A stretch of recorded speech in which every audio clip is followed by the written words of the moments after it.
Hola a tots, jo sóc la Núria, sóc usuària d'Acció Solidària contra l'Atur, ja farà un anyet, fa just una setmaneta vaig fer el meu primer any. Tinc un centre d'estètica a Santa Perpètua de Mogoda, a Mercedès de Salut. És una estètica professional, tradicional i humana. La situació laboral en la que em trobava era molt precària. De fet, estava treballant en 3 projectes diferents. Un projecte social, una clínica de prestigi d'estètica i netejava cases. O sigui, tot per arribar a final de mes, però amb un xoque molt gran. Vaig passar molt malament. El que em va afectar més va ser que estava treballant per un cantó amb un projecte social i per l'altre amb una clínica freda, superficial, manipuladora, mesquina. Llavors, clar, aquest xoque, pels matins en una cosa que m'omplia la vida i per la tarda en la cosa més horrible del món, va fer que jo vaig petar i vaig dir no puc viure així. L'ajuda que vaig rebre d'Acció Solidària contra l'Atur va ser principalment el finançament, evidentment, era el punt base, però després també tota l'assessoria fiscal, tot el pas a pas, tot l'estudi, tot el que hi ha darrere un negoci, tot això ho vam fer des de zero.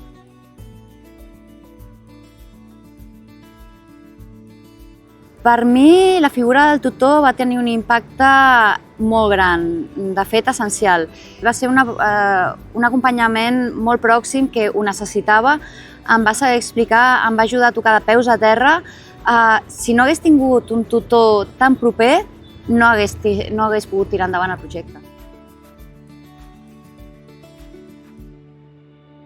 Referent al tema de la conciliació en el món laboral, les dones ho tenim realment molt més difícil. Començant perquè el moment en què quan parim nosaltres tenim la baixa de maternitat i els homes no, el fet que a ells no els obliguin a tenir aquesta baixa de maternitat fa que les empreses ja ens mirin a nosaltres amb uns altres ulls.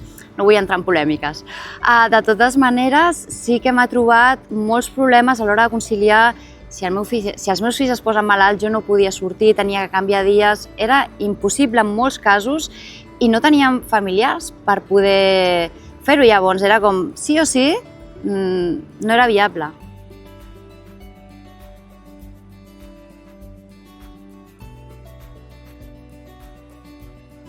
Penso que és vital que des d'Acció Solidària contra l'Atur segueixi financiant a les persones que no tenen altres mitjans i altres maneres d'aconseguir complir els seus projectes.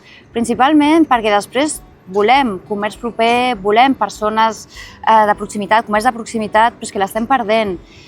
Són llocs de feina i llocs de feina reals i humans i penso que és una de les maneres que no es perdi això. És necessari, a més de donar feina a moltíssima gent. Perquè la feina és on estem la major part del nostre temps. No pots viure en una situació en la que et menyspreïn, en la que t'ho facin passar malament, en la que et facin sentir menys persona. No. El que podria ajudar molt és que alhora, Acció Solidària contra l'Atur treballa amb uns fons privats. Si aquests fons fossin públics i fossin a l'abast de tothom, penso que seria més fàcil també que hi hagués aquesta conciliació real.